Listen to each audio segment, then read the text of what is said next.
Je suis né ici à Comiso le 31 octobre 1943 à 0h20. Ce qui fait qu'à la commune, j'étais inscrit le 31 octobre, mais à l'église le 1er novembre, parce que, comme vous le savez, c'est une fête importante, c'est la Toussaint. J'étais baptisé le 15 novembre à l'église de l'Annunziata, de l'Annonciation. Et ici, nous nous trouvons Piazza delle Erbe.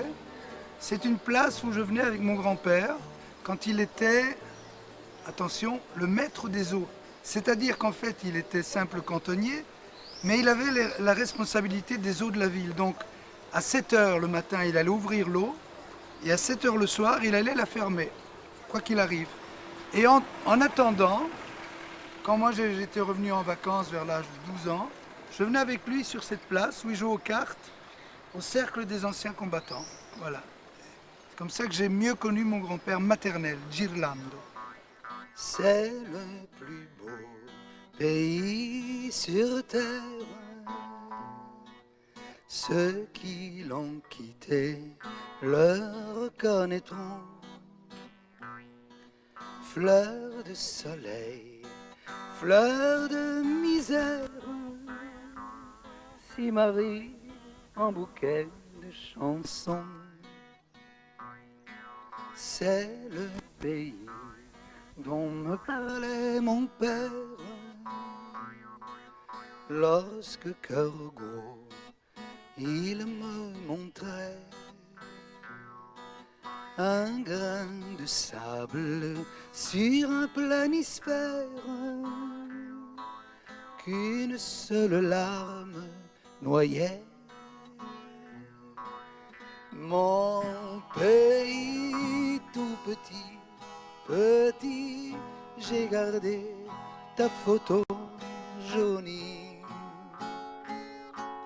Je sais bien, t'es pas sur la lune, me tiens pas rancune, c'est la vie. L'océan pose ses coquillages au hasard des rivages comme la vie. Moi, la vie m'a posé ici, on n'est pas trop mal, Dieu merci. Ci vediamo spesso adesso, eh? Ciao. La moglie, i figli, Tutti stanno tutte bene, sì, eh? sì. Stanno bene. Sta arrivando Maria, sta arrivando con la bambina. Alors ici donc c'est la rue de mon enfance. En fait j'ai vécu là de l'âge de quelques jours à 3 ans et demi. Ici donc.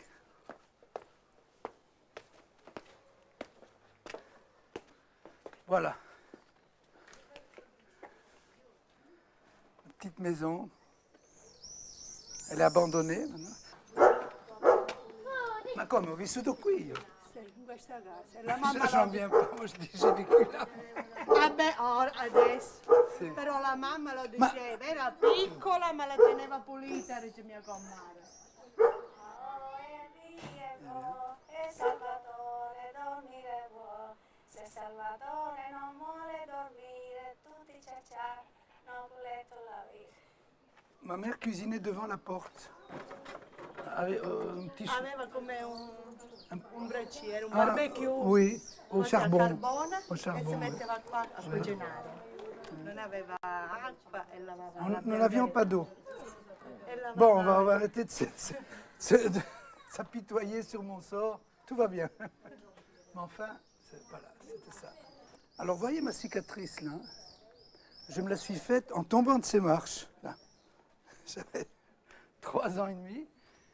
Et alors, on est allé me laver ma plaie à cette petite fontaine. Il y a des souvenirs comme ça qui reviennent avec une certaine précision. Il suffit d'être sur les lieux.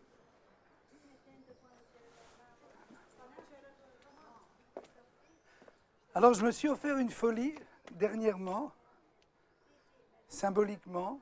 J'ai pu acheter ma maison natale. Je ne vous dirai pas le prix tellement c'est dérisoire.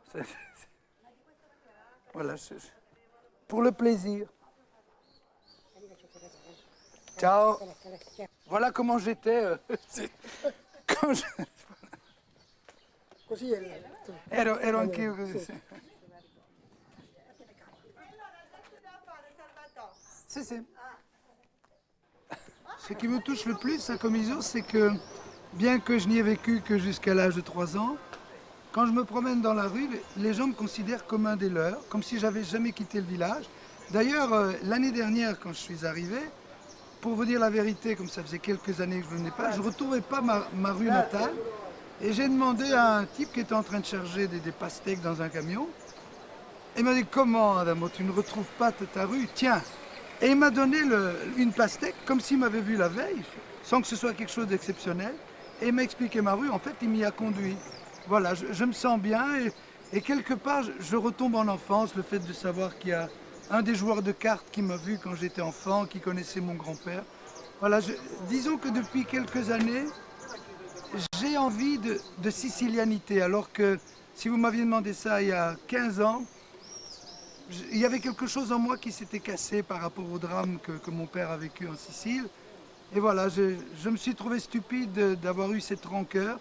Et là, j'ai vraiment envie de revenir au pays, régulièrement.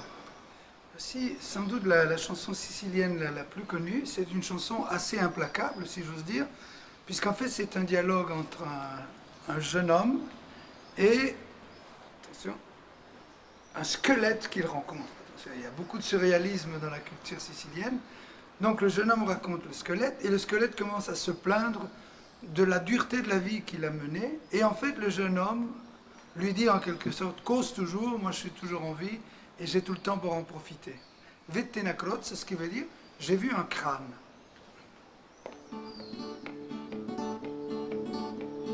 Vettena crozza su, preno cannoni,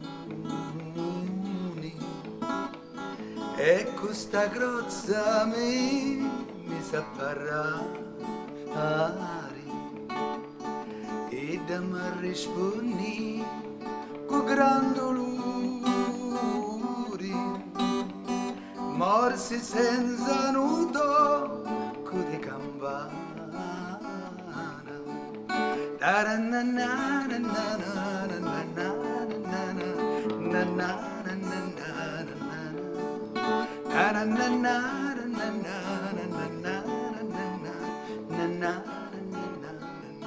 Io sono la zia di Salvatore Adamo, la piccola sorella della mamma.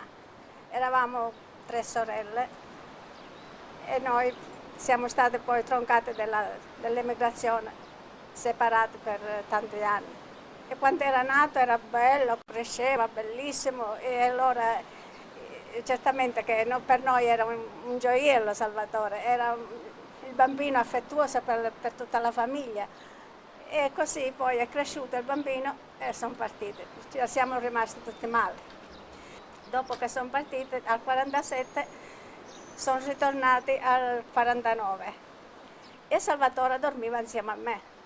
Io avevo la bambina piccola, mia figlia, aveva 1 anno e dormiva con me. E la mattina mi svegliava lui cantando sempre La Vie Rosse. E io ci dicevo, state zitta Salvatore che devo dormire. La bambina si sveglia così, ma lui non sentiva niente. Lui sempre che cantava.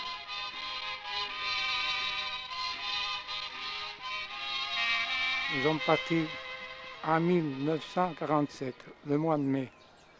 Moi, mon père, ma mère, mon frère, ma soeur et la famille Adamo pour aller en Belgique chercher du travail.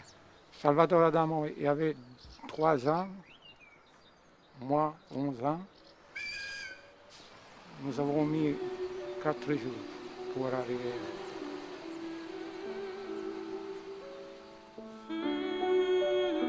Je me rends compte aussi avec le recul de plein de choses qui m'ont échappé.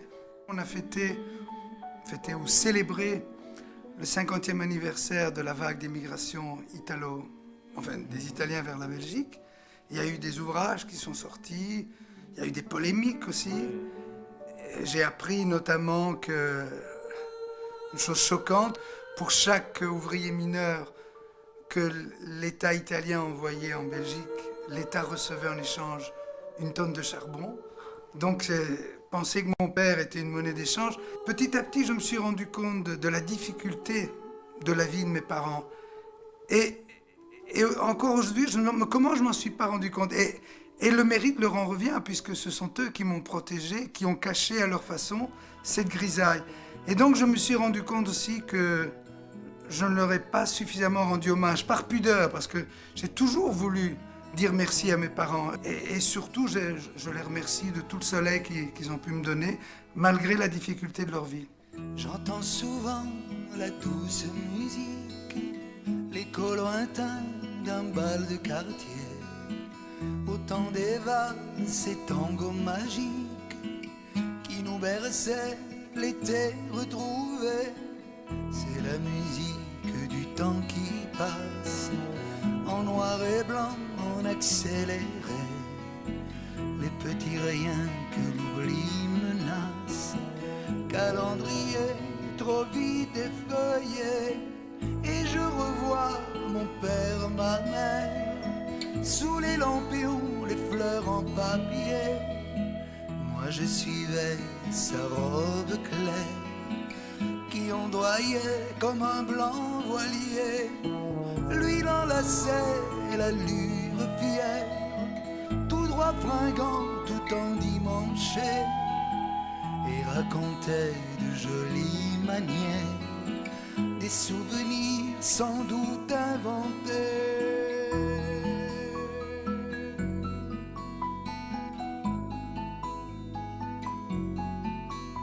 Moi je rêvais entre vous deux, j'étais enfant, j'étais heureux, et je n'ai qu'à fermer les yeux pour retrouver ces heures bleues.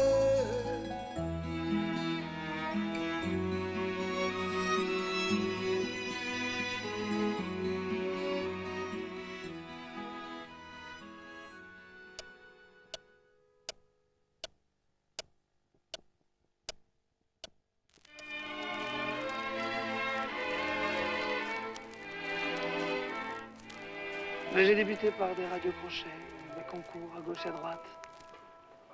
Et le succès est venu rapidement? Non, justement, non. C'était en 60 et 61. J'allais de ville en ville avec mon père pour me faire connaître. Et puis j'ai gagné un concours assez important. Et là, j'ai enregistré mon premier disque, mais malheureusement, ça n'a pas marché. Si j'osais te parler comme à une maman, si j'osais te confier mes rêves d'adolescent, je te dirais que j'ai besoin de toi, de ton regard, du son doux de ta voix. Je te dirais que ce que je ressens est bien plus fort qu'un caprice d'enfant. Si j'osais te parler. Et pendant 2 ans, il y a eu un trou parce que je voulais continuer mes études. Et 2 ans après, j'ai repris à enregistrer. Il y a une chanson qui a commencé à marcher, c'était Sans ton ami. Au nom des joies que nous avons vécues, au nom de l'amour que nous croyons perdu, sans toi, mamie, le temps est si lourd, les heures et les jours sombres sans espoir, sans toi, mamie. J'ai connu Salvatore Adamo en 1962. Je l'ai rencontré, j'étais à l'époque photographe, j'ai commencé mon métier de photographe. Et c'est moi qui ai fait la première litho de Salvatore, qui était sortie chez EMI. Sans toi, mamie. Donc à l'époque, c'était la grande époque de Jean-Claude Ménessien. Donc Jean-Claude avait reçu le disque de Sans toi, mamie, et je me rappelle qu'il l'a passé. Il a dit, mais qui est cette voix de femme qui chante? Mais qui est cette femme qui chante?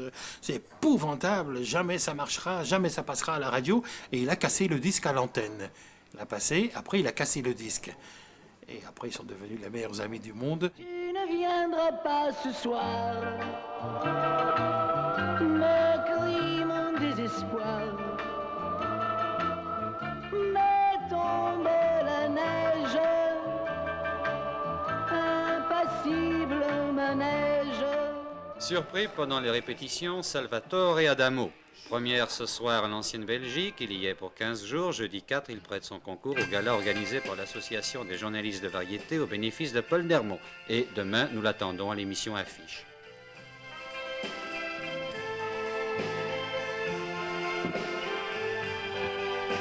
Allons, les copains, je ne sors quand même pas de tôle.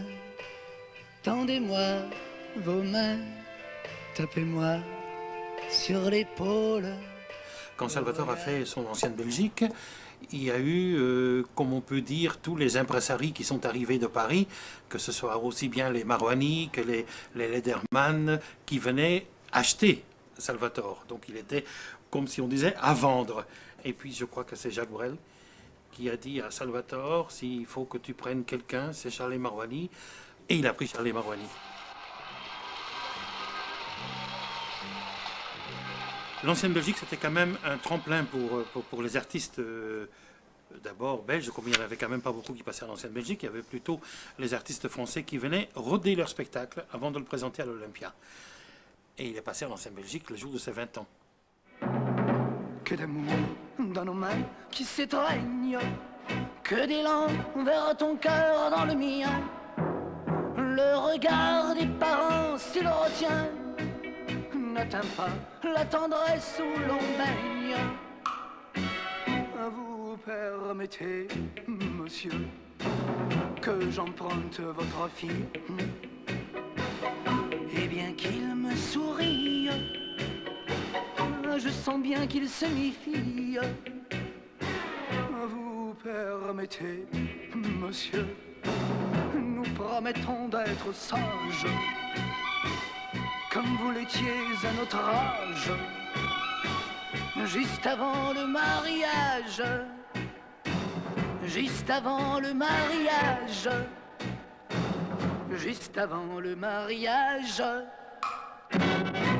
À mon avis, s'il n'avait pas eu son père, il n'aurait pas fait la carrière qu'il a fait. Parce que son père l'a vraiment mis là où il fallait, alors que c'est un monsieur qui a travaillé dans les mines de charbon, qui à mon avis, ne connaissait rien de ce métier, qui est arrivé à Paris en 65. D'ailleurs, il y a une chanson dont il parle de son père quand ils sont arrivés à la gare du Nord, à Paris.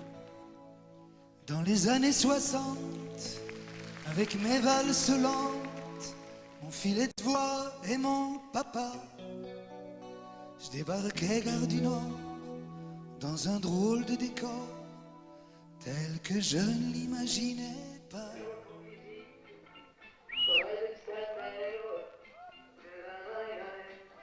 La basse! Non! Je crois que la présence à vos côtés de votre père est très importante. Ah oui, elle est vraiment primordiale de toute façon. Comment cela? Parce que quand il fallait aller frapper aux portes, moi je sais pas, j'étais trop timide pour le faire et c'est mon père qui s'en chargeait.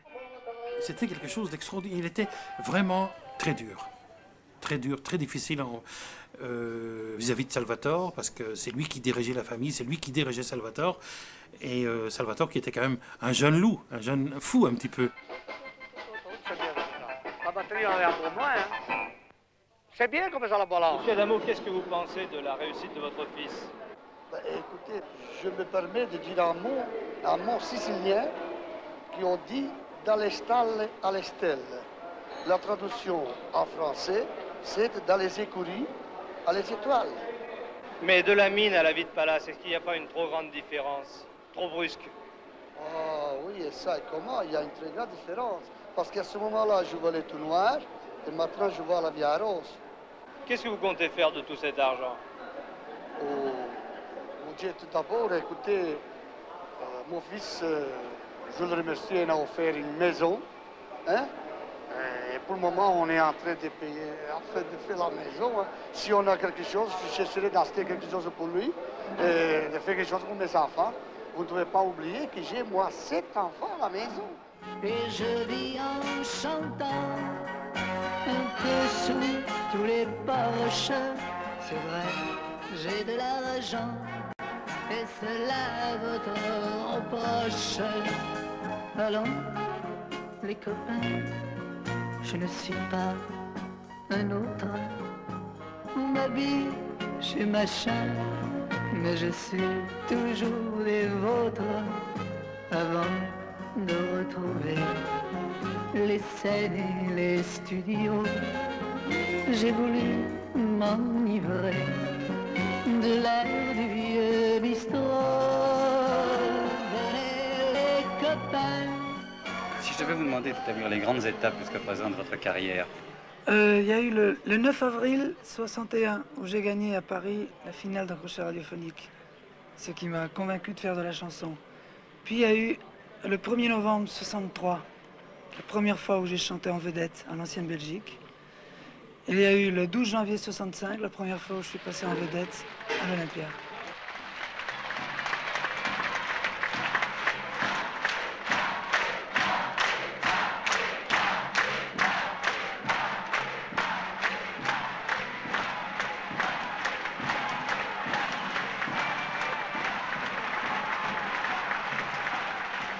Ce jour-là, ils ont découvert un truc, un nouveau qui est arrivé, c'était Salvatore Adamo.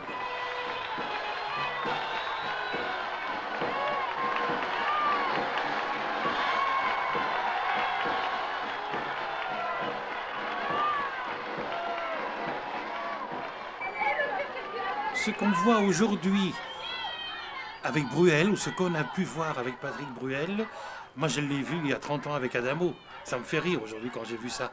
Parce que tout le monde dit, ben, c'est extraordinaire, c'est ceci, c'est cela. Non, Adamo, c'était pire, c'était la folie.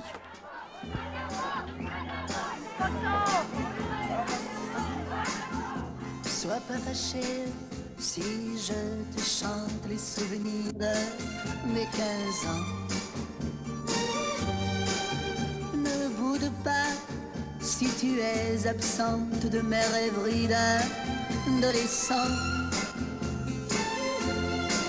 Ces amourettes insignifiantes ont préparé un grand amour. Et c'est pourquoi je te les chante et les présente tour à tour. Oui, c'est pourquoi je te les chante et les présente tour à tour. Mais laisse mes mains sur tes hanches, ne fais pas ces yeux furibonds.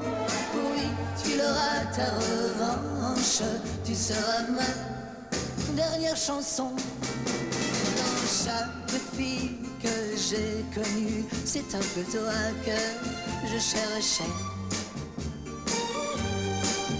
Quand dans mes bras je t'ai tenu. Vous étiez dans la voiture avec Adamo au moment de l'accident?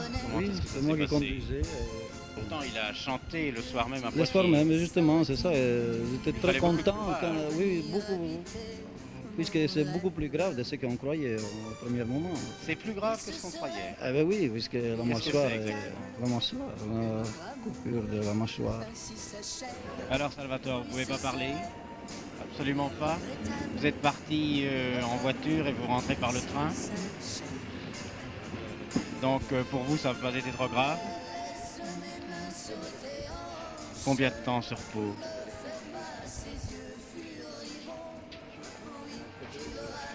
Cinq semaines. Et cet accident, ça va vous inspirer une nouvelle chanson? Peut-être, on verra. Merci bien. Ses yeux furibonds, oui, tu l'auras ta revanche, tu seras ma dernière chanson.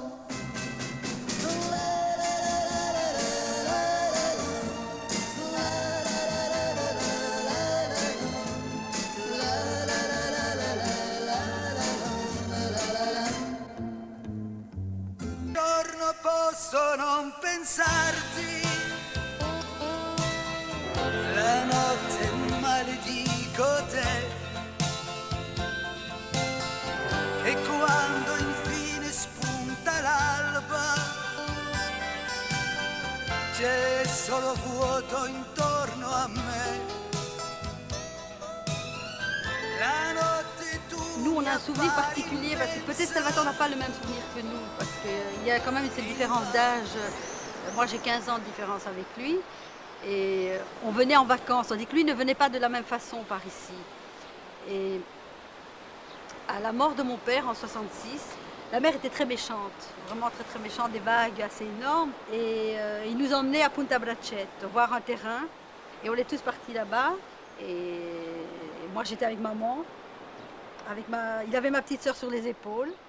À un moment donné, on ne sait pas ce qui s'est passé. Comme la mer n'était pas très très très calme ce jour-là, une cousine a failli se noyer. On a entendu crier et de là mon père a déposé ma sœur et est parti la chercher. Et malheureusement, bon, il n'est pas revenu. Alors Salvatore de là s'est vu du jour au lendemain, il est devenu notre tuteur légal, a dû s'occuper de toute la famille, mais en même temps il y avait tout ce succès autour de lui qui lui est tombé dessus, quoi. J'ai tant de rêves dans mes bagages. Mon fardeau est déjà trop lourd. J'ai tant de rêves dans mes bagages qui s'effilent au fil des jours. Mais j'en garde un qui sera ton gage pour que tu sois mon dernier amour. Nous avons eu le plaisir d'unir Salvatore Adamo et Nicole Durand. Vous pourriez peut-être nous lire exactement ce que dit l'extrait d'acte de mariage, s'il vous plaît. Mais certainement. Voici. Ville de Liège, extrait des registres aux actes de mariage. L'an 1969, le 28 février, ont contracté mariage à Liège. Salvatore Adamo, né à Camiso, province de Ragusa, Italie, le 31 octobre 1943. Et Nicole Julia Maria Durand, née à Genappe, province de Hainaut, le 19 décembre 1946, domiciliée à Liège, rue Enrico 24. Tu m'as dit très tendrement, je connais une femme, il était une fois. Ils eurent beaucoup d'enfants, et nous en aurons 12, épouse-moi. Belle, tu me tues avec ces mots-là. Allez va, je te salue. Tiens, connais-tu ce refrain-là? Petit bonheur deviendra grand, pourvu que Dieu nous prête amour toujours. Petit amour deviendra grand, tout doucement avec le temps et les serments autour. Petit bonheur deviendra grand, pourvu que Dieu nous prête amour toujours. Petit amour deviendra grand, tout doucement avec le temps et les serments autour. Petit bonheur deviendra grand. Perdone usted, señor, no quisiera molestarle, pero quiero rogarle de su hija solo un baile. Gestatten Sie, mein Herr, dass ich mich einmal erkläre. Ihre Tochter, die wäre grad die Frau, die ich verehre. Do you mind, sir, if I dance with your daughter? I promise I'll respect her. I'll promise I'll not kiss her. Salvatore s'est installé près de Paris parce que pour son métier, c'était plus facile d'être sur place. Tout au départ, il avait acheté un appartement à Neuilly. Après, on est parti sur Rueil-Malmaison, où il avait acheté la maison de Joséphine de Beauharnais. D'ailleurs, on avait fait un dîner avec Brassens. Il avait rencontré Brassens, qui lui avait écrit une lettre, pour lui dire qu'il l'aimait beaucoup, etc. Et puis lui, il avait l'admiration pour Brassens, et à chaque fois que Brassens faisait un spectacle à Bobino à l'Olympia, il y allait. Et puis il y a une amitié qui s'est installée. Quand il y a eu cette émission où c'était pour un show à Damo, on a tourné la séquence à Rueil-Malmaison, qui est une après-midi, une spaghetti party avec les spaghettis, parce que Brassens, il ne mangeait que des spaghettis. Il adorait ça avec la sauce tomate et tout. Là, il n'y en a pas assez. L'ennui, c'est que les assiettes sont un peu petites. Il me faudrait une écuelle. Mais comment il fait? Il prend tout d'un coup, il fait semblant d'en prendre tout. Oui, mais moi j'ai de grandes assiettes. Je prends une très grosse assiette, ça c'est les assiettes de Minet.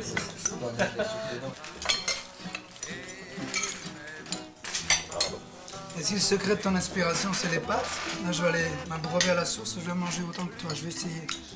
Hein? C'est la façon de les digérer qui compte. C'est peut-être la façon de digérer, de les regarder faire.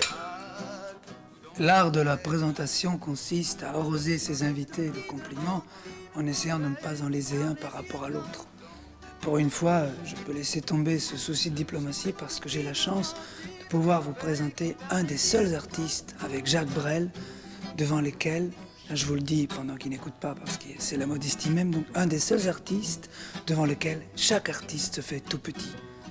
Tous les somnambules, tous les mages m'ont dit sans malice, quand ses bras en croix je subirai mon dernier supplice. Et il en est de pire, il en est de meilleur, mais à tout prendre, qu'on se pend ici, qu'on se pend d'ailleurs, s'il le faut se pendre. Je me suis fait tout petit devant une poupée qui ferme les yeux quand on me touche.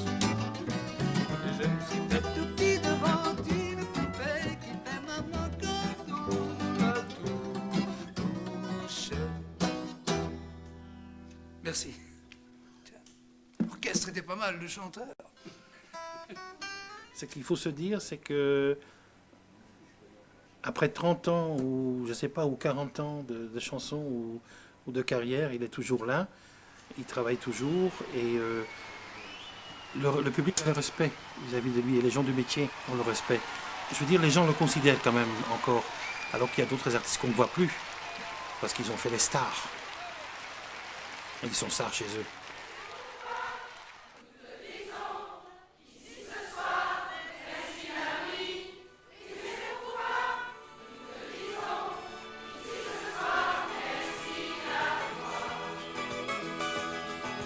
Notre histoire a commencé par quelques mots d'amour. C'est fou ce qu'on s'aimait. Et c'est vrai, tu m'as donné les plus beaux de mes jours, mais je te les rendais. Je t'ai confié sans pudeur les secrets de mon cœur, de chanson en chanson. Et mes rêves, et mes je t'aime, le meilleur de moi-même, jusqu'au moindre frisson. C'est ma vie, c'est ma vie. Je n'y peux rien, c'est elle qui m'a choisi. C'est ma vie, c'est pas l'enfer, c'est pas le paradis. Ma candeur et mes 20 ans avaient su t'émouvoir. Je te couvrais de fleurs.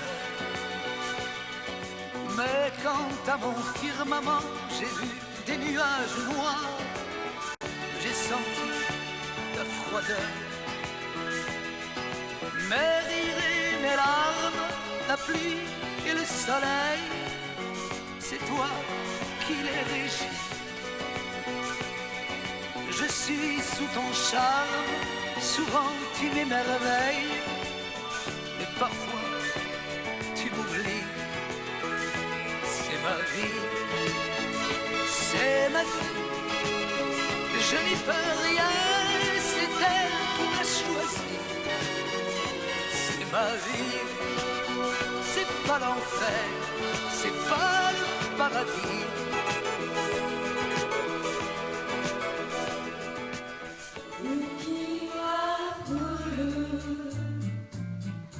Disons que c'est assez difficile d'expliquer précisément les raisons, en toute modestie, de mon succès au Japon. Au départ, c'était tout simplement, je crois, un échange entre maisons d'édition sœurs qui appartiennent au même groupe.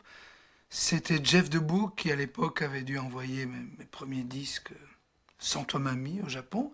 Et je ne sais pas par quel hasard, il y a une chanteuse très populaire à l'époque, Kosiji Fubuki, qui a entendu cette chanson et qui l'a enregistrée. En fait, j'étais juste connu en Belgique et elle en a fait un grand succès. Et puis, elle a demandé à écouter mes autres disques. Est arrivé Tombe la neige, elle l'a enregistré aussi. C'est devenu aussi un succès. Et comme elle avait une émission à la télévision, elle m'a invité un jour. Et la première fois que je suis venu au Japon, donc en 67, c'était pour participer à l'émission que présentait et dans laquelle chantait cette Kosiji Fubuki-san. C'est là que vraiment intervient la part inexplicable. C'est que s'est-il passé? Je ne sais pas, mais il y a eu une espèce de communion et de sympathie réciproque entre le public japonais et moi-même, qui a fait que moi-même, j'ai réenregistré Tombe la neige. Ça, c'était déjà en 67. C'est redevenu un gros succès. Moi, j'en ai vendu plus ou moins 1,5 million au Japon.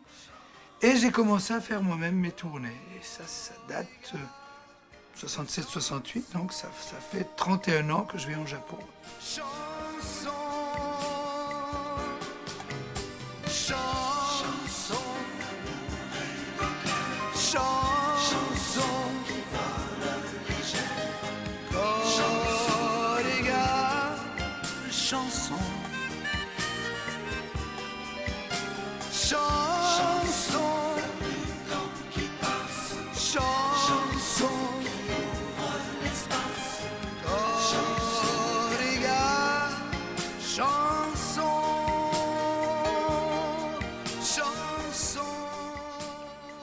Nous sommes là à Kamakura, donc devant le plus grand Bouddha du Japon, qui a été construit au XIIIe siècle, du temps où Kamakura justement était la capitale. Vous devez remarquer que le Japon restait une terre de contraste incroyable. Au centre de la ville, vous avez vu des gratte-ciels extraordinaires, et puis les gens ont quand même besoin de se replonger dans la tradition. Il y a comme ça des parcs où on retrouve une sérénité étonnante par rapport à la proximité de la ville. Et c'est ce qui me frappe aussi chez le Japonais, c'est que d'un côté, il accepte tout ce qui est le modernisme. Vous leur mettez en main un appareil par lequel ils pourraient s'envoler sur le champ, ils le feraient sans se poser de questions. Mais d'un autre côté, ils mangeront encore leur bol de riz avec leur petite baguette. C'est ancré en eux. Et puis, je veux dire, il y a quelques jours, je me suis encore rendu compte de leur honnêteté. Et ça, c'est unique au monde. Donc, j'étais parti faire des courses. Et je me suis rendu compte qu'après avoir payé mon taxi, j'avais carrément perdu une pince à billets de monnaie où il y avait quand même 7 ou 8 billets de 10 000 yens, qui fait quand même une trentaine de 1000 francs belges, ce qui est quand même une somme sympa. Et donc, je me rends compte que je l'ai perdu. Je dis, tant pis, autant pour moi, j'avais qu'à être plus attentif. Et quand je reviens le soir à l'hôtel, le chauffeur de taxi avait ramené tous les billets alors qu'il n'y avait pas de documents. Il s'était simplement souvenu que c'était un client de cet hôtel qu'il avait perdu.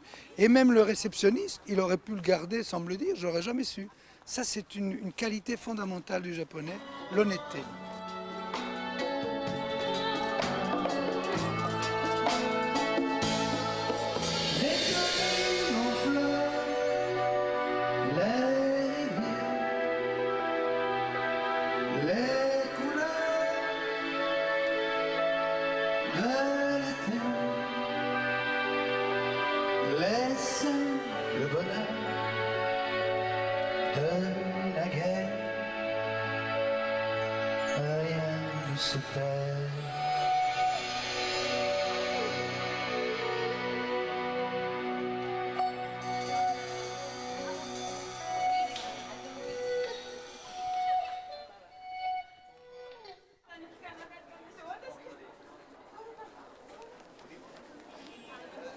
Adamo-sanの国籍は何ですか？国籍。あの人はフランスかベルギーどっちか。知らない。いくつから来てますか？いくつから？もううんと若い頃。イタリアだ。イタリアか。シシリ島？あ、フランス人。あの人シシリ島生まれてる。イタリア？ベルギーに住んでる。いくつから知ってますか？いくつから知ってるんですか？3年前。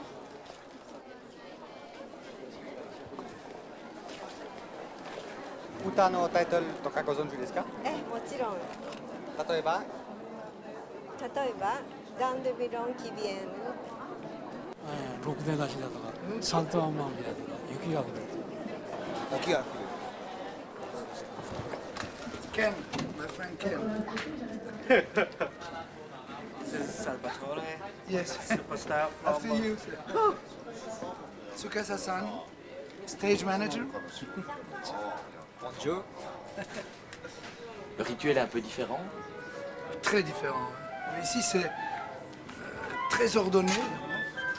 On respecte. Une grande qualité du japonais, c'est qu'il respecte l'environnement. Par exemple, si je veux poser mon verre d'eau sur le piano, c'est interdit. Et quelque part, ils ont raison. C'est un grand piano, donc on ne peut pas poser le verre d'eau dessus. Tu verras la réaction, tu vas être surpris. C'est très, très calme. C'est un frémissement.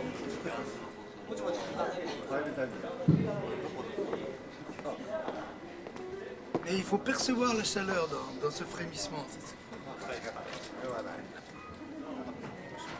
Thank you. Thank you.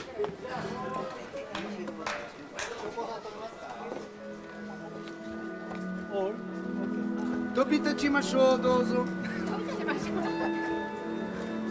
じゃあもうそのまま客で飯を行きましょう。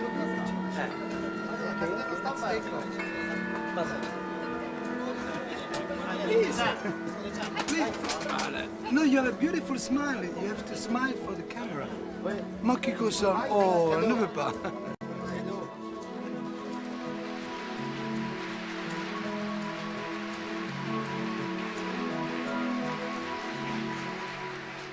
Bonsoir, bonsoir, comment allez-vous? Konbanwa, minasan, o genki desu ka? Futari no koi wa owatta no ne, yurushite sae kurenai anata, sayonara to kao mo minai de satte ita otoko no kokoro tanushii yume no yona ano kokoro wa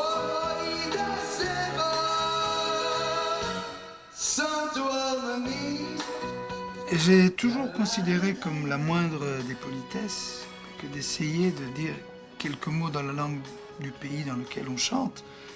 Bien sûr, la première fois que je suis venu au Japon, j'avais juste eu le temps d'apprendre quelques mots. Puis la deuxième fois, quelques mots en plus. Puis la troisième fois, j'ai appris toute une chanson qui était Tombe la neige. D'ailleurs, je me souviens que la première fois, à un moment donné, le public a rigolé. Je ne sais toujours pas ce que j'ai dit de travers. Bon. Mais c'est comme ça. Puis en Corée, j'ai chanté Tombe la neige intégralement en coréen, Nuni Nerine. En Turquie, je l'ai chanté Erier de Karvar, Kalbim Serin Bugeje. Et comme ça, je pense que c'est un petit cadeau qu'on se doit de faire au public quand on arrive devant eux.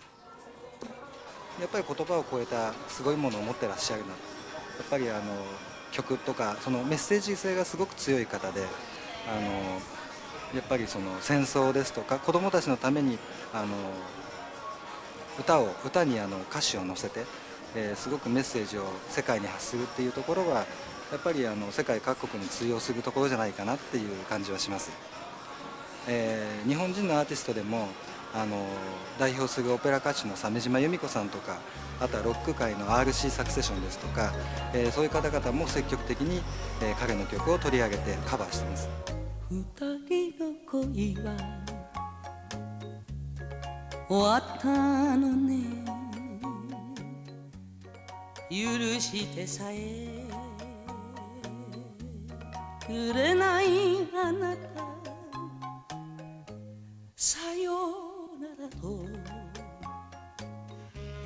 顔も見ないで去っていった Ce que vous voyez là, c'est ce qui m'avait le plus frappé la première fois que je suis venu. C'est ce foisonnement de néons de toutes les couleurs. Et il y a une vie dans les néons, il y a un mouvement. Et ça, on n'y est pas vraiment habitué. Et c'est assez fascinant, je dois dire. On peut... Des fois, j'aime bien d'essayer de me perdre. Je rentre dans une ruelle en espérant me perdre. Un jour, j'ai failli, mais je me suis quand même retrouvé en dernière minute. Mais il y a un côté mystérieux. Bon, il y a les axes principaux, et puis il y a les venelles, les ruelles. On a l'impression que l'aventure est au coin, mais ce n'est qu'une illusion parce qu'ici, il y a une sécurité comme nulle part ailleurs.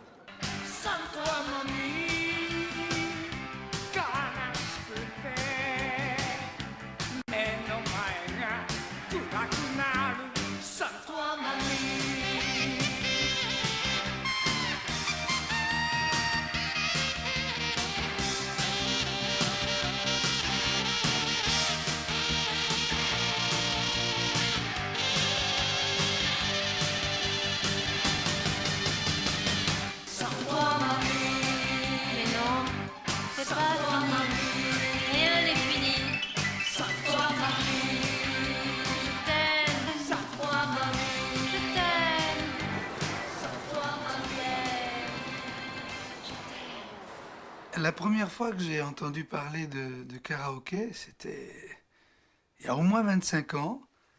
J'étais à Nagasaki et après le spectacle, il y avait l'interprète de l'époque, Keiko, je crois, qui nous dit « Viens, on va aller prendre un verre, un karaoké. » Karaoké, tu verras. Et en effet, on descend dans une petite cave, il y avait 5 ou 6 personnes et nous étions 3 ou 4. Il dit « Voilà, il y a un jukebox. » là où j'étais. Et alors, oui, mais... Dans les morceaux qu'on joue, il n'y a pas la voix, c'est les clients qui chantent. Et j'en avais jamais entendu parler avant. Alors elle est allée voir, parce que les titres étaient écrits en japonais, bien sûr. Elle me dit, il y a 3 titres à toi. Ah bon? Je dis, oui, elle tombe la neige. Ça te dit de chanter? Je dis, comme ça? Mais oui, personne ne dirait. Et en effet, elle a mis la pièce, et j'ai chanté Tombe la neige. J'ai vu les quelques personnes qui étaient là me regarder, bizarrement. Ils n'ont rien dit, j'ai fini ma chanson et je suis allé me rasseoir. Et encore aujourd'hui, maintenant, à la fin d'un repas, presque à brûle-pourpoint, sans qu'il n'y ait besoin de grandes préparations, les gens se lèvent et vont chanter leur petite chanson. Et moi, j'ai eu, il y a encore 2 ou 3 ans, la belle surprise de savoir que Tombe la neige et Sans toi mamie sont encore présents dans pratiquement tous les karaokés au Japon. Et j'en suis très honoré.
Des fois, j'essaie de m'expliquer le succès du Tombe la neige au Japon, il y a eu des tentatives d'explication, dont une qui voudrait que par hasard, j'ai écrit Tombe la neige dans la forme traditionnelle du poème japonais, qui est le haïku, qui se compose de vers de 5 pieds et de 7 pieds, et qui doit forcément parler d'une saison.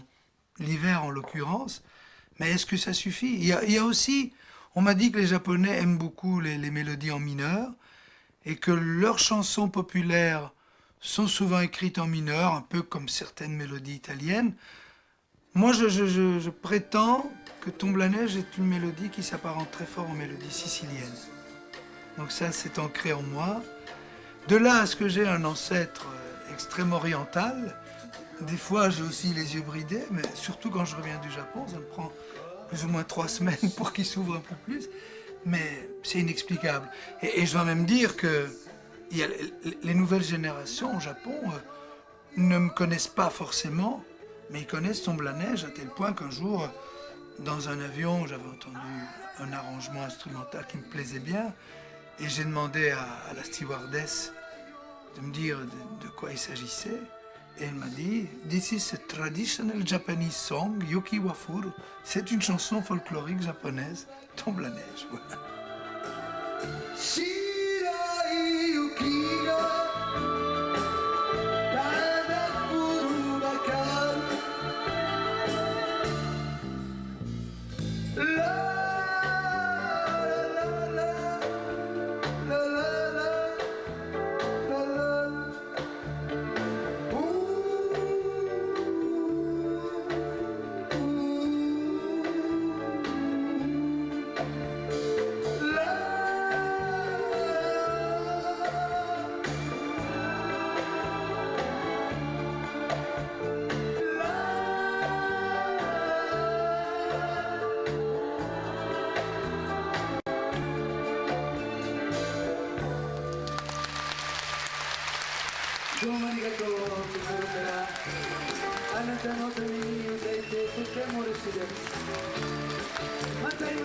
Merci beaucoup.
En 1966, donc j'étais en tournée au Moyen-Orient. Je venais de chanter au Liban. Et en toute modestie, j'avais eu un accueil que je n'oublierai jamais. Ça m'a fait d'ailleurs d'autant plus de peine de ne plus pouvoir y retourner après. Et arrivé à Jérusalem, moi qui venais de sortir 3 ans auparavant des écoles des frères chrétiennes, je retrouvais tous les sites que j'avais lus dans la Bible, que ce soit le mont des Oliviers, le jardin de Gethsémani, la piscine de Siloé, et plein de choses qui faisaient que cette chanson est venue à moi sans que je l'ai vraiment recherché. À la fin de la visite, je suis rentré à l'hôtel et le texte était prêt. Et parfois je dis que les chansons existaient peut-être avant, dans une autre dimension, et qu'ils ne font que passer par leur auteur. Eh bien la chanson, je l'avais en tête avec ses rimes. Je m'étais surpris moi-même, je n'avais pas de musique bien sûr. Et la musique, je l'ai écrite quelques jours plus tard, devant les mines du roi Salomon, où c'était aussi un spectacle inoubliable, d'une grande émotion. Donc j'avais ma guitare et j'ai écrit la musique du premier jet, parce qu'il m'arrive assez souvent de faire plusieurs musiques sur le même texte. Et là, c'est venu d'un coup. Encore une fois, sans vouloir passer pour un extraterrestre, comme si la chanson existait déjà avant moi.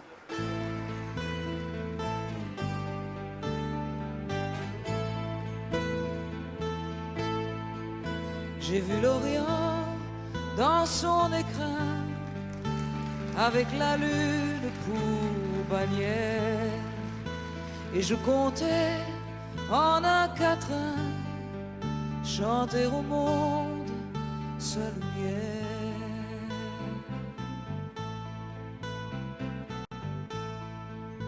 Mais quand j'ai vu Jérusalem, coquelicot sur un rocher, j'ai entendu un requiem. Quand sur lui je me suis penché,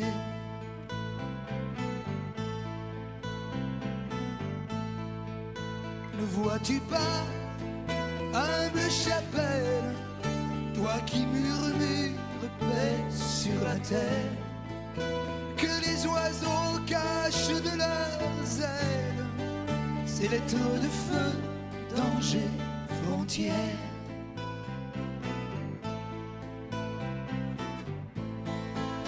Mais voici qu'après tant de haine, fils d'Ismaël et fils d'Israël, libère d'une main sereine une colombe dans le ciel. Inch'Allah, Inch'Allah, Inch'Allah, Inch'Allah. Vous le savez sans doute, Jérusalem est une ville multiconfessionnelle. Alors ici, nous sommes sur un site catholique. En fait, nous sommes devant la chapelle de la Dormition. Pour ceux qui y croient, c'est une chapelle qui a été érigée sur le lieu même où la Sainte Vierge s'était endormie et montée au ciel. En 66, quand je suis venu, j'étais de l'autre côté de ce mur et je voyais un panneau « Chapelle de la Dormition » et naturellement, je voulais y pénétrer. Et le guide m'a pris par l'épaule, mais attention, parce que je n'avais pas vu un autre panneau qui signifiait « Danger frontière ». Et c'est ce que vous retrouvez dans ma chanson, en fait.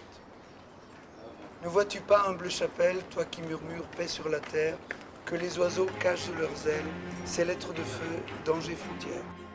Ne vois-tu pas, humble chapelle, toi qui murmures paix sur la terre, que les oiseaux cachent de leurs ailes ces lettres de feu, danger, frontière. À l'époque, ne l'oublions pas, Jérusalem était coupée en deux. Il y avait des barbelés partout, des zones où on n'avait pas accès. Et moi, j'ai vu Jérusalem d'un seul côté. Entre-temps, les choses ont évolué, mais peut-être pas suffisamment, dans le sens que nous sommes beaucoup plus informés par rapport à la souffrance, si j'ose dire, de l'autre côté. Et je me sentais un peu, comment dire, je voulais rétablir l'équilibre, si vous voulez, dans ma chanson. Et je voulais surtout insister dans le sens d'une paix que tout le monde souhaite. Donc je me suis permis, en 93, de réécrire une strophe. Je sais que peut-être certains l'ont mal interprété, ont peut-être considéré que j'ai retourné ma veste. Ce n'est pas vrai, moi j'ai jamais voulu prendre parti pour un clan, j'ai simplement constaté des choses qu'on peut déplorer.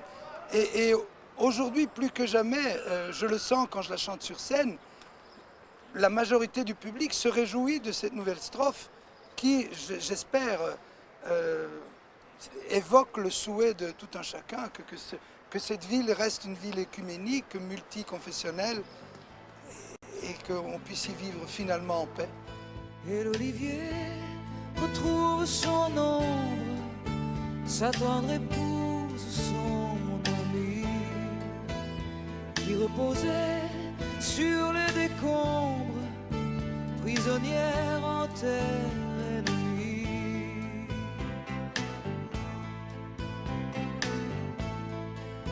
Et par-dessus les barbelés, le papillon vole vers la rose. Hier on l'aurait répudié, mais aujourd'hui, enfin, il ose.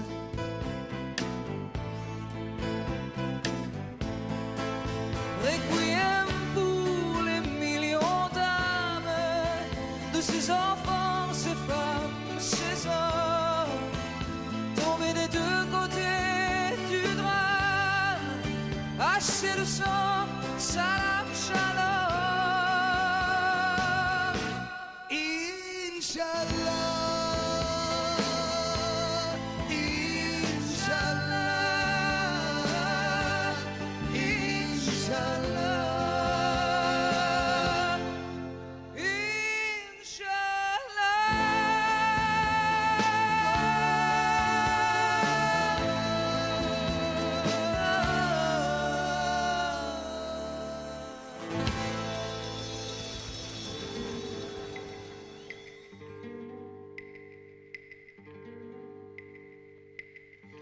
Au fond de mon grenier, blotti dans un tiroir, un jour j'ai retrouvé une amourette d'un soir.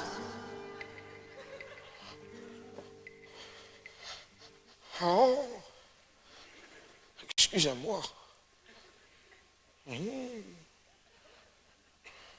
Je suis gêné. Il y a longtemps que vous êtes là. C'est embêtant. Excusez-moi. Oh non, ça va pas recommencer. Je ne sais pas ce que j'ai en ce moment, mais je m'endors. La dernière fois que ça m'est arrivé, c'est quand Adamo est venu. C'est vrai, il est venu. Quoi? Adamo, il est venu me voir. Bon, il est venu me dire bonjour dans le haut. Il faut dire que je le connaissais depuis longtemps. Hein, on se connaissait. Hein. Moi, je suis du même village. Hein, je suis de Jemap. Ah ouais, ah, ça. Moi, je l'ai connu tout petit. Hein. Il avait 24 ans. Ah ouais. Enfin, c'est vrai qu'il n'a jamais été grand. Hein. Je me souviens quand il jouait au football. Il mettait son short. À chaque fois, on croyait qu'il était tombé du kicker. Mais non, non, c'était lui. Hein, c'est vrai. Ah, qu'il était gentil. C'est vrai, je n'aime pas dire du mal des gens, comme dirait l'autre, mais c'est vrai qu'il est gentil. Il est fort, fort gentil. Ah, je le vois encore arriver. Ah, je ne me pas avec son papa. Hein. Ah, ouais, ouais. Son papa, il travaillait dans les mines. Hein. Il travaillait au fond. C'est pour ça qu'après, il a beaucoup composé en mineur. Hein. C'est vrai, ça.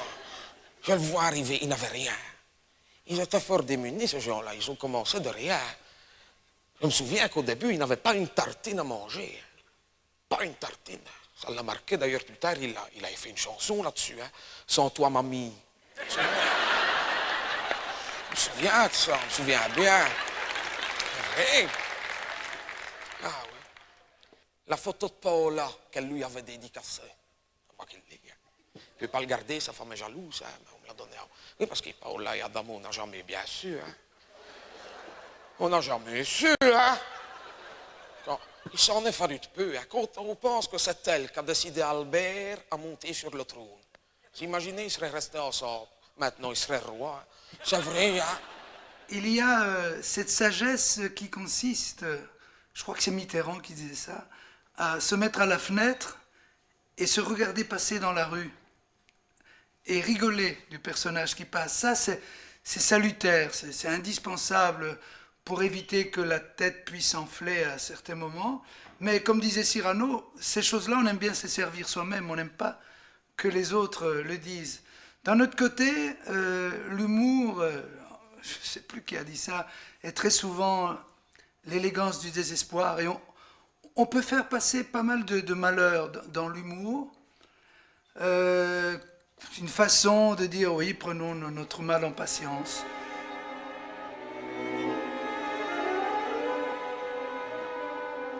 Non. Nathalie. Nathalie. Nathalie! Où est-ce que tu vas? Où est-ce que tu... Non, tu vas pas téléphoner maintenant. Hein? Mais laisse-la téléphoner. Non. Oui, laisse-la téléphoner. Regarde ce qu'elle fait. Mais, téléphone.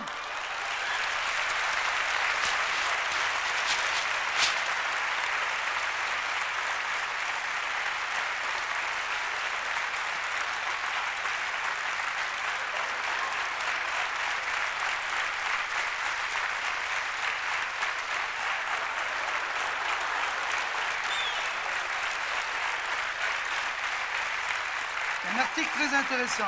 Un article très intéressant. Comme d'habitude, c'est toi qui ne faut rien, c'est toi qui prends tout, merci. Il en faut bien. Hein. Il faut bien. Nathalie, tu ne vas pas téléphoner maintenant. Hein? Fiche-lui la paix. Oui, c'est Miss Téléphone.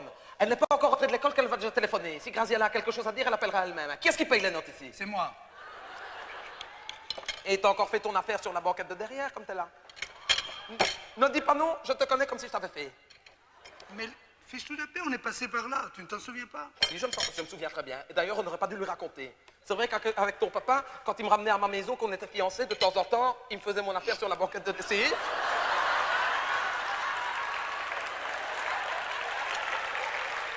Ah, ça ne te faisait pas rire à ce moment-là, hein? T'étais pas si fier que ça.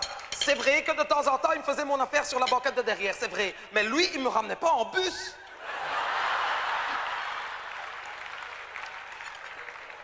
Bon, tu manges, hein, maintenant.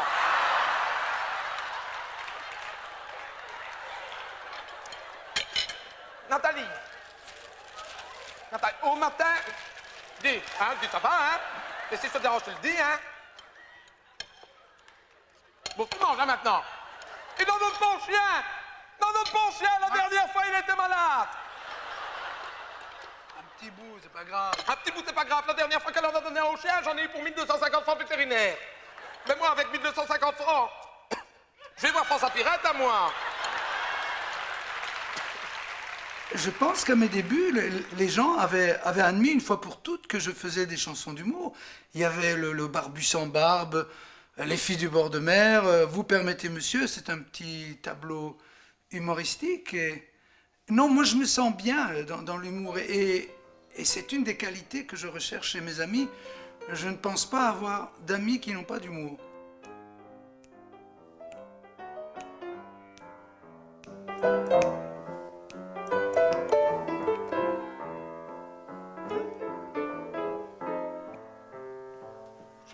Chaque fois que tu me regardes, ça te fait quelque chose, tu comprends? Tu fais ça et c'est ce qu'il y a de plus difficile. Mais tu l'as au fond de toi. Je l'ai là, mais je n'arrive pas à sortir. Il y a des moments où je me désespère. J'arrive à faire ça. Mais c'est sec, tu comprends? Ça pourrait être... Oui, avec le sourire. D'accord. Je comprends. Tu comprends ça? Tout est dans le sourire quand même. Oui. Tu sais que moi j'aurais voulu jouer du piano. Parce que, premièrement, il y a des choses qu'il faut savoir. Il faut savoir l'anglais, si tu veux te débrouiller dans la vie, et savoir jouer du piano. Parce que c'est fort, tu comprends? N'importe où tu te trouves, quand il y a des jolies femmes, il suffit de s'asseoir à un piano et de commencer à jouer des choses. Moi j'aurais aimé être chanteur de charme. J'aurais aimé ça. Bonsoir. Jolie madame, que voulez-vous me dire bonsoir? Tu vois, c'est formidable d'être un chanteur de charme. Et sentir son charme opéré aussi. Mais toi, tu n'es pas obligé de faire du charme, comme moi, c'est-à-dire ostensiblement charmé. Parce que, dans tes chansons, le charme y est. Tu n'as pas besoin d'en rajouter. Et c'est vrai, tes chansons sont superbes. Je vais te faire un aveu. Moi, j'ai écrit des chansons. Mais les chansons que j'ai écrites, je ne les chanterai jamais. C'est un souvenir de vacances d'été pourri. Ça s'intitule « Ah, quel été, quel été, quel été ». Ah, quel été, quel été, quel été. Il pleuvait tant sur la côte où j'étais. On sentait bien que l'hiver était proche. On se baignait les deux mains dans les poches. La petite amie avec laquelle j'étais, ah, qu'elle était moche. Voilà, ça chante pas celle-là. Alors il y en a une autre que je chante quelquefois que si on insiste. On insiste. Ah, puisque tu insistes avec autant d'insistance. Et on n'écoute toujours pas. Hein. Elle s'intitule Conseil d'une Espagnole à son jardinier. Rien que le titre est décourageant, je veux dire. Vous finirez mal, disait l'Andalouse à son jardinier imberbe. Un jardinier qui sabote une pelouse est un assassin en herbe. Si. Bon. Ah, j'ai t'en chanté une dernière. Elle est meilleure. Parce que, elle est bien celle-là. Hein. Oui, mais l'autre est meilleure parce qu'elle est plus courte. D'accord. Les meilleures sont les plus courtes. Elle s'intitule Se coucher tard. Se coucher tard, nuit. Voilà. Tu comprends pourquoi je chante pas. Tiens, dis donc, toi qui sais jouer de la guitare. Ça me rappelle justement, oui, non, tu te souviens quand t'es passé au passage 44 oh, oui, et que j'étais dans la salle, hein, et que t'as d'abord fait une petite allusion, tiens, Adamo est dans la salle. Alors et puis... J'ai dit ce qu'il ne faut jamais dire, j'ai dit ce qu'on ne devrait jamais dire quand on aime ses amis. Ben, il va peut-être nous chanter quelque chose. Oui, à peine glissé, là. Alors. Et puis, comme on a oublié de lui donner un micro... Il n'y avait pas de micro. Il est venu chanter. Comme ça, j'ai chanté comme ça. Ouais, il a chanté comme ça. Et c'était bien amplifié. Ah, c'était bien amplifié. Voilà, mais, alors écoute. Moi, j'en ai quelques-unes aussi que je n'ose pas chanter. Et tu vas oser les chanter devant moi. Oui.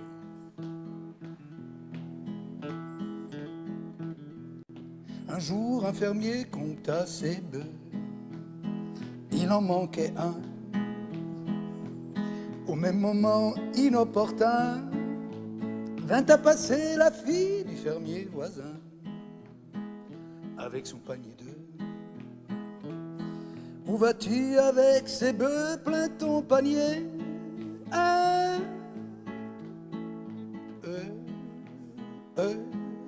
mais non pas bœufs, bœufs. Et la fille prit peur, oui je vais dire. La petite fille prit peur, et le fermier prenant sa peur pour un aveu, arracha le panier d'œufs et gifla la fillette. Tiens, tu ne l'as pas volé. Mais alors pourquoi me giflez-vous si je ne l'ai pas volé?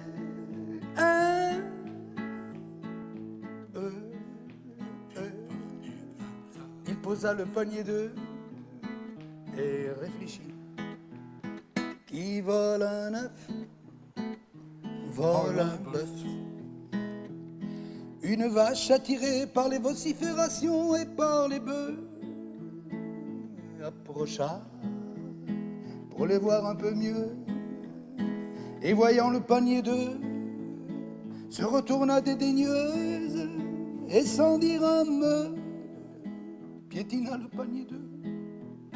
Moralité, à moi on me la fait pas. Que ces œufs soient des bœufs, que ces bœufs soient des œufs, peu importe. Ça fait rien, ça ne fait pas de taureau, ça ne fait pas de taureau, pas crête.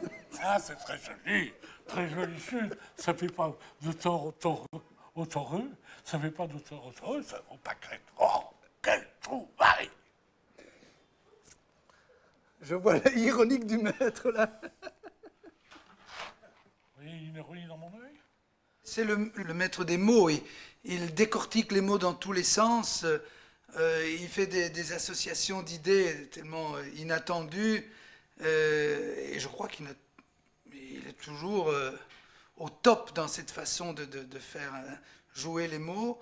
Moi aussi, j'aime bien les mots, mais je n'ai pas sa maîtrise. J'aime bien de temps en temps jouer avec les mots, mais Raymond, c'est vraiment l'orfèvre en la matière. Ouais.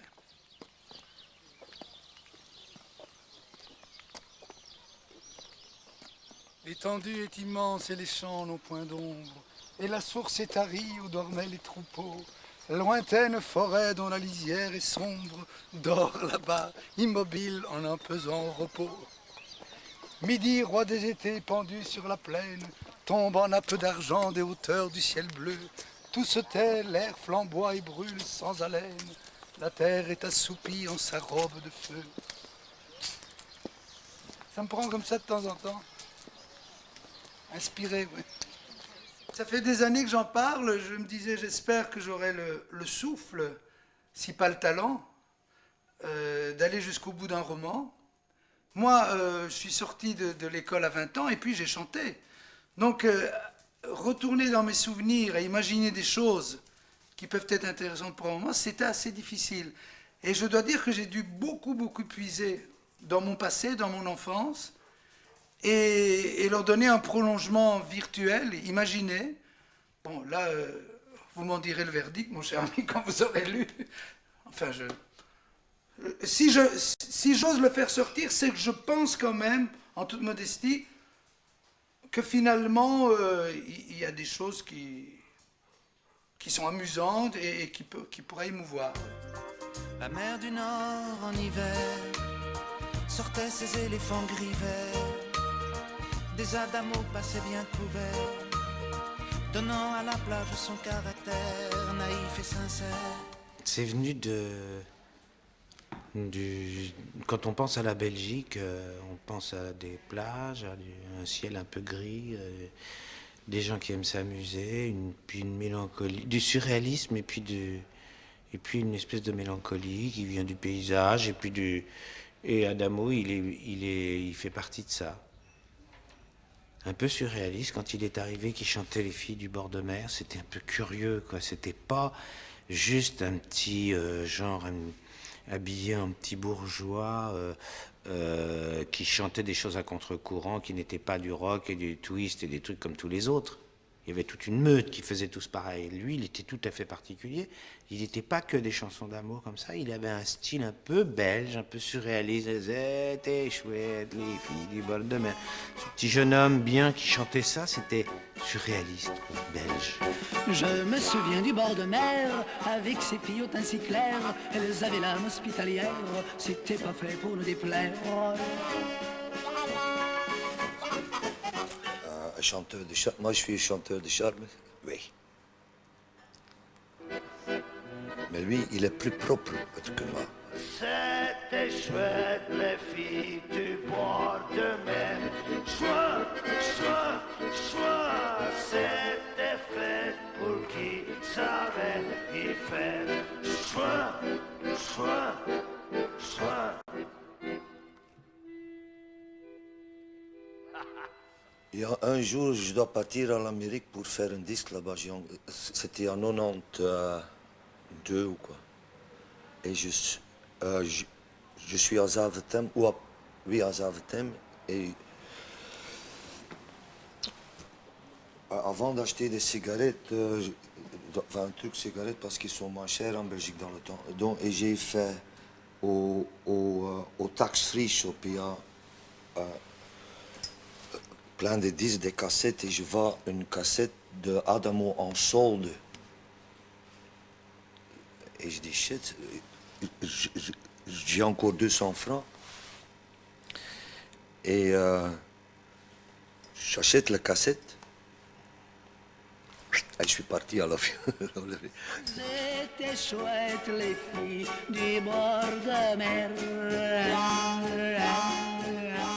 Dans le temps, je pensais que lui, il chantait aussi Juin, juin. Mais c'était un autre truc. Mais maintenant, j'ai compris ça, que c'était pas là. Mais quand j'étais jeune, quand j'étais 16 ans, je pense que c'était un juin, juin qui chante. C'était chouette, les filles du bord de mer. C'était chouette pour qui savait y faire. Pour moi, c'est un musicien aussi, en plus. Un grand musicien, même. Pas, ce qu'on ne sait pas, ça, mais lui, il fait des trucs incroyables. C'était chouette, les filles du bord de mer. Chouin, chouin, chouin. C'était chouette. chouette pour qui savait qui faire. Soin, soin, soin. La la la la la la la la. Soin, soin, soin. Ce que j'aime en Arnaud, c'est que malgré son aspect un peu agressif et vandale et iconoclaste, c'est quelqu'un qui est resté très sensible à l'authenticité, et lui-même est authentique. Et je suis très touché par ce qu'il vient de dire, parce qu'en tant que rocker, oser dire qu'il trouve que je fais de la bonne musique, j'en suis d'abord très flatté et vraiment touché. Je dois dire que depuis qu'il a repris Les Filles du bord de mer, j'en sens moi-même l'impact. Quand je la chante sur scène, je sens qu'elle est passée par Arnaud, parce que les jeunes la plébiscitent et la connaissent peut-être mieux que leurs parents grâce à Arnaud. Donc, encore une fois, je le remercie d'avoir été au-delà d'un certain sectarisme dans notre métier qui veut que les rockers ne doivent pas se mêler aux chanteurs de variété. Et Arnaud, je t'attends toujours à dîner. Bégonia a déjà démis la table 2 fois. Allez, on te laisse une 3e chance. Alors jouez au ballon, jouez au ballon, chaussez vos crampons, messieurs les ministres. Alors jouez au ballon, spellet uns med, et nous vous suivrons. Et chacun a sa place dans le sport. Il n'y a pas de préséance, il n'y a pas de piston. Il faut prouver sur le terrain sa valeur. Je suis devenu très ami avec Enzo Schifo, dont je suis le parrain de la fille, parce qu'il y a cette analogie dans nos destins. Nous sommes tous deux fils d'émigrés, et chacun à notre façon, dans des pays d'accueil, nous nous sommes vraiment intégrés de la meilleure façon qui soit, et nous bénéficions tous les deux, j'espère, d'une sympathie du public. Et voilà, et lui il le doit au sport, moi je le dois à la chanson. Moi c'était mon rêve aussi à une époque. Si je n'avais pas chanté, j'aurais peut-être essayé d'aller plus loin dans le football. C'est difficile de dire maintenant si j'étais doué au point d'en faire une carrière, parce qu'aujourd'hui les choses sont tellement poussées à une extrême, poussées à un tel professionnalisme que... Bon, mais dans le contexte des années 60, peut-être j'avais une petite place à prendre. Paola, dove c'è Paola, e un mio sogno mi son permesso. Paola, la mano tremante, ho sfiorato il suo viso, lì ho colto un sorriso.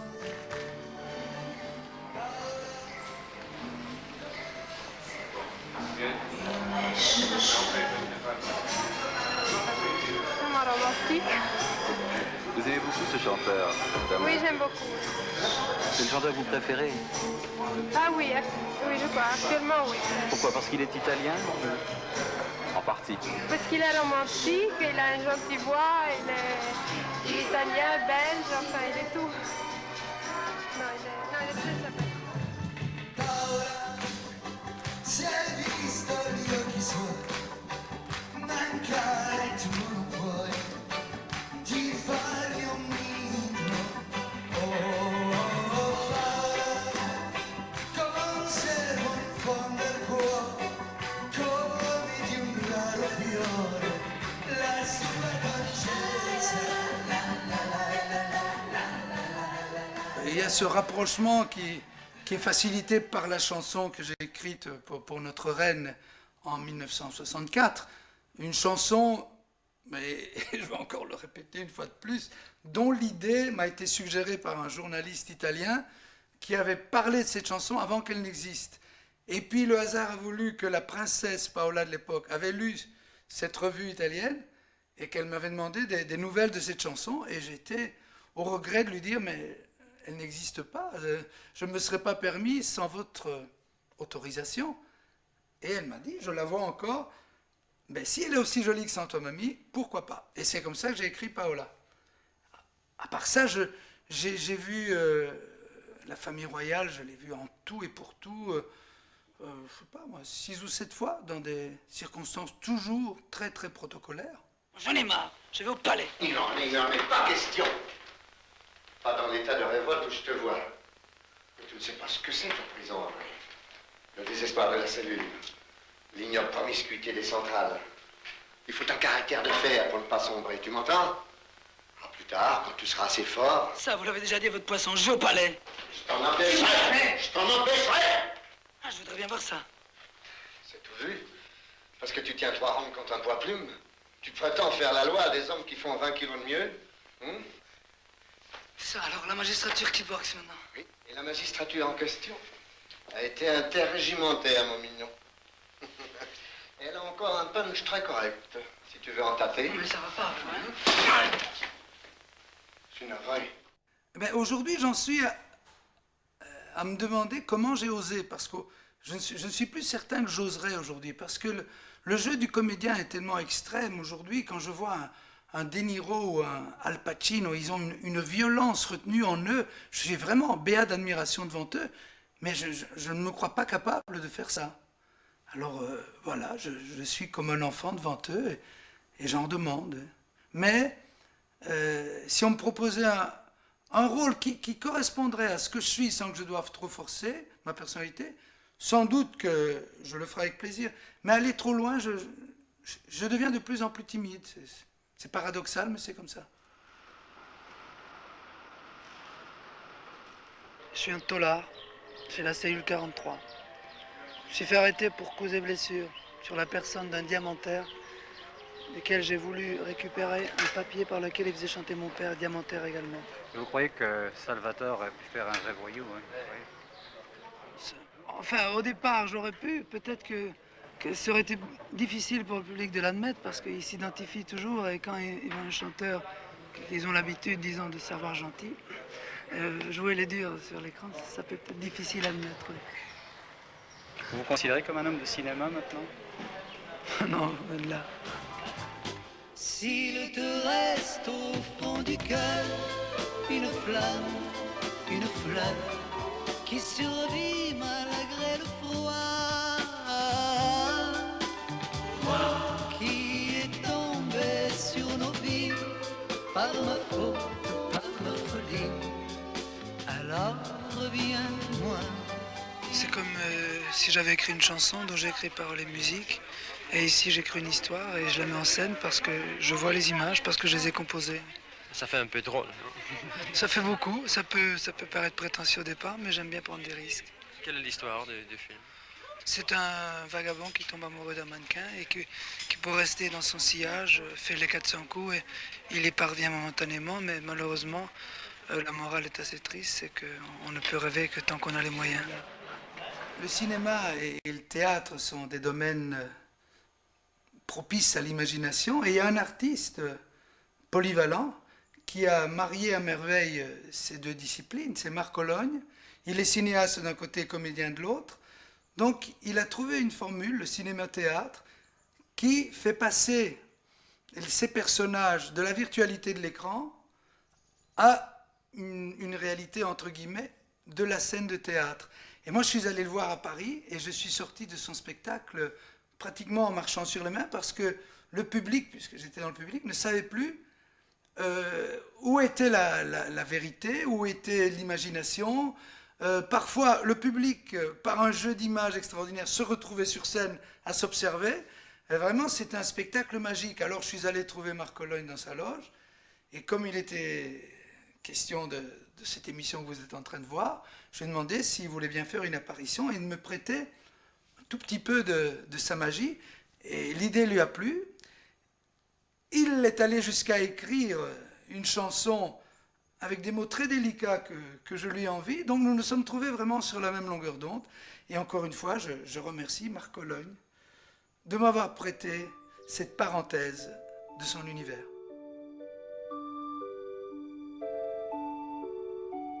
À l'homme qui marche, l'homme qui avance depuis l'enfance, à l'homme qui use ses semelles, pour lui je tourne ma manivelle.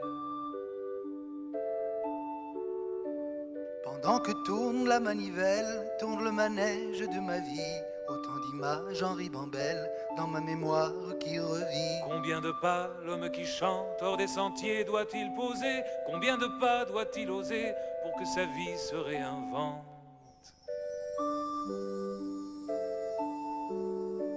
Si chaque pas était un mot et chaque mot une étincelle, combien de mots pour un flambeau, combien de pas providentiels. De pas poser sur le côté. Un pas vers qui? Un pas vers quoi? Un pas vers moi. Un pas vers vous? Quittez l'image, quittez la toile, levez le voile. Un pas qui marche, un pas qui court, un pas qui vole, un pas d'amour, un pas qui chante, un pas qui danse, un pas qui brûle d'impatience. Un pas qui cherche, un pas qui doute, cherche sa voie, cherche sa route, un pas qui traîne, qui hésite, un pas je t'aime, je te quitte. Un pas qui rit, un pas qui pleure. De bonheur.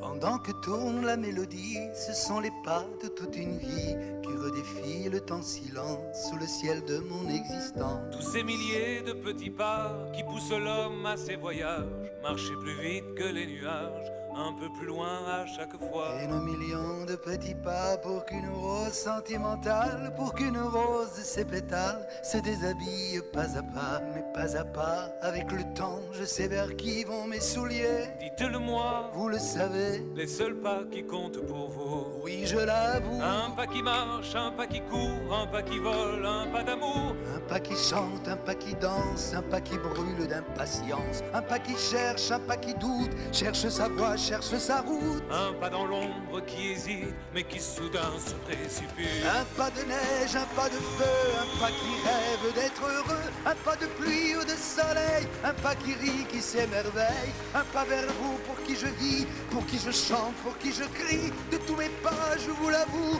les seuls qui comptent me mènent à vous.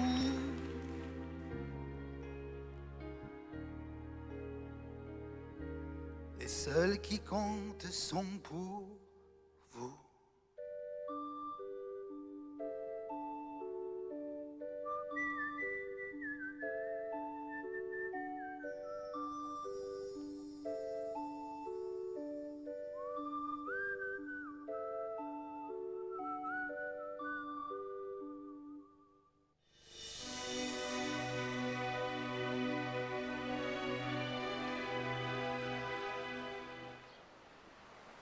Les collines en fleurs, les rivières, les couleurs de la terre, les simples bonheurs de naguère de l'autre côté des heures, à l'envers des douceurs éphémères. Rien ne meurt, rien ne se perd. Là, dans la mémoire du cœur, les yeux fermés, tout s'éclaire, les galaxies intérieures. On porte en soi l'univers. Anima, emmène-moi dans ton ailleurs de lumière. Anima, enivre-moi d'infini et de mystère. Certains disent Dieu, je dis l'âme, je dis l'homme, je dis femme. C'est la clé, le sésame. Rêves et souvenirs s'entrelacent dans le temps, dans l'espace, comme pour retenir ce qui passe. Un amour naît d'une étoile pour se graver dans la pierre. Ainsi, d'escale en escale, c'est la vie qui suit sa filière. Anima, emmène-moi dans ton ailleurs de lumière. Anima, enivre-moi d'infini et de mystère. Les collines en fleurs, les rivières, les couleurs de la terre, les simples bonheurs de naguère. Rien ne se perd. C'est vrai que mes parents, quand ils sont arrivés en Belgique, ils étaient un peu perdus. Et leur point de repère, c'était certainement la religion. Donc, ils m'ont mis dans une école catholique. J'étais à Saint-Hubert, puis Saint-Ferdinand. Et en effet, ça laisse des traces, bien sûr. Moi, depuis, je me suis posé, comme tout le monde, plein de questions. Donc, tout ce que je sais, c'est que j'espère que nous ne sommes pas uniquement le fruit du hasard. C'est ce que j'essaye d'exprimer en quelque sorte dans ma chanson Anima. En fait, je me demande si la matière du rêve et la matière du souvenir vous ne serez pas la même. Et si ça ne pouvait pas être aussi la matière, en quelque sorte, de l'au-delà. Donc c'est pour ça que je dis rêve, souvenir s'entrelacent et tout. J'aimerais bien avoir une réponse. Bien sûr, c'est une question très métaphysique, vous avez peut-être la réponse pour moi.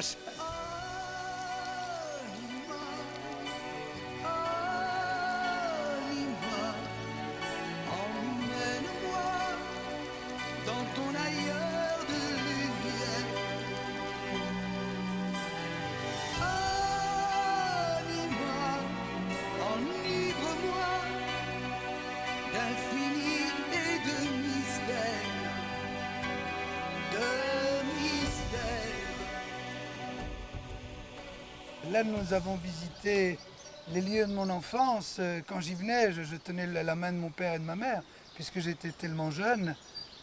Bon, il y a des accents, des voix, des odeurs, des parfums, tout me ramène à mes parents. Je sens qu'une partie de cette faculté que j'ai eue à écrire des chansons et des mélodies me vient sans doute de mon contexte originel, si j'ose dire. Je l'ai quitté, disait mon père, un jour où le soleil à l'horizon étalait tout son or, toutes ses pierres. Le jasmin était mort au toit de ma maison. Paese mio, sento il tuo mormorio, il tuo dolce canto dentro me. Conservo di te una foto ingiallita, un'emozione sbiadita, non è un granché.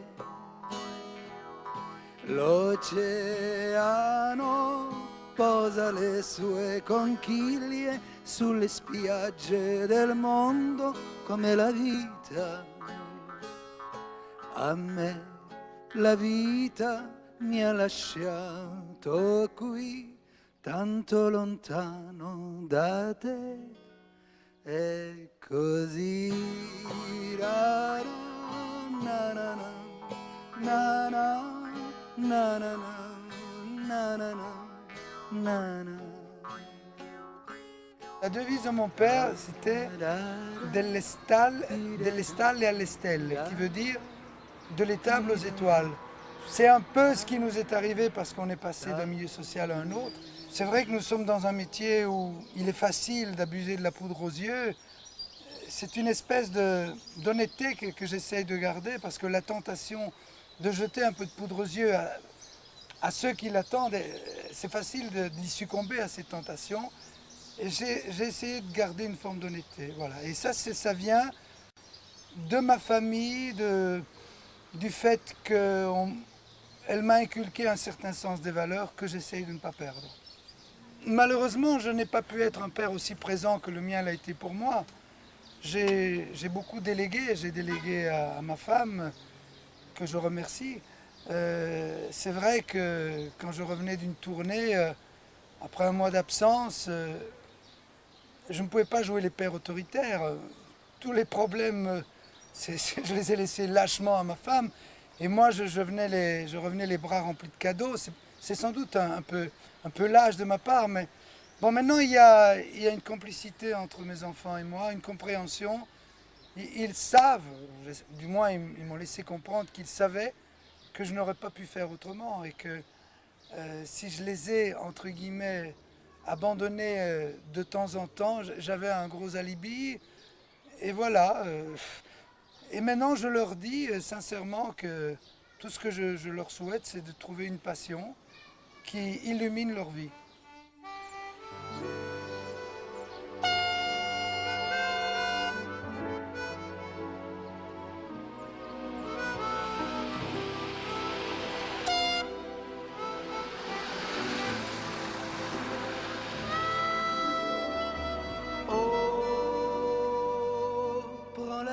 Comme elle passe, en gardant une petite place pour tes rêves bien au chaud.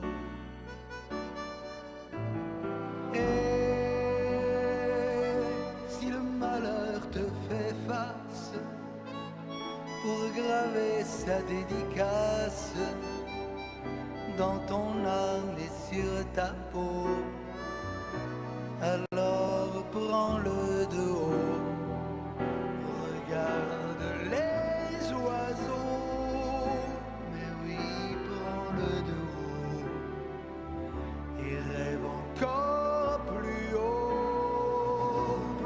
que la vie qui passe, juste sur l'étoile d'en face, là où tout paraît plus beau, là où tout est bien plus beau.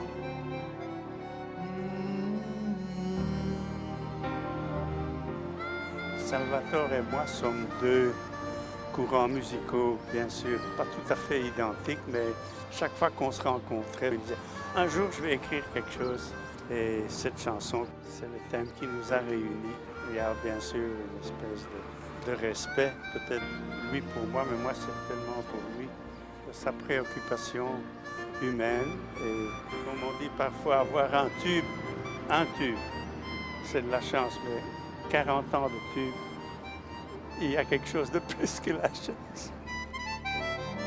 Oui, prends la vie comme elle passe, et si parfois ton angoisse prend les couleurs du dégoût, tiens bon, va jusqu'au bout, même si le monde est fou, mais oui, va jusqu'au bout. Dis-toi que malgré tout, aussi mal que la vie te fasse, il viendra l'instant de grâce qui fera qu'elle vaudra le coup. Oui, ta vie vaudra le coup. La vie vaut toujours le coup.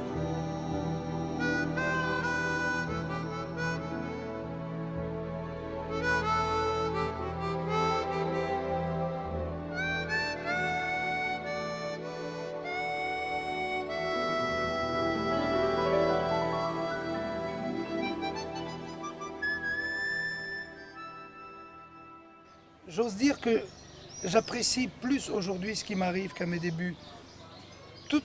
J'espère que j'étais assez modeste à l'époque, mais même en étant modeste à l'époque, j'avais l'impression, j'avais une inconscience qui me disait que ce qui m'arrivait m'était dû.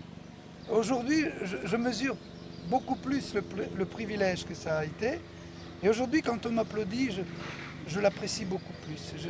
Je me dis, tiens, ça marche encore, et que les gens me manifestent de la sympathie, j'y suis beaucoup plus attentif aujourd'hui.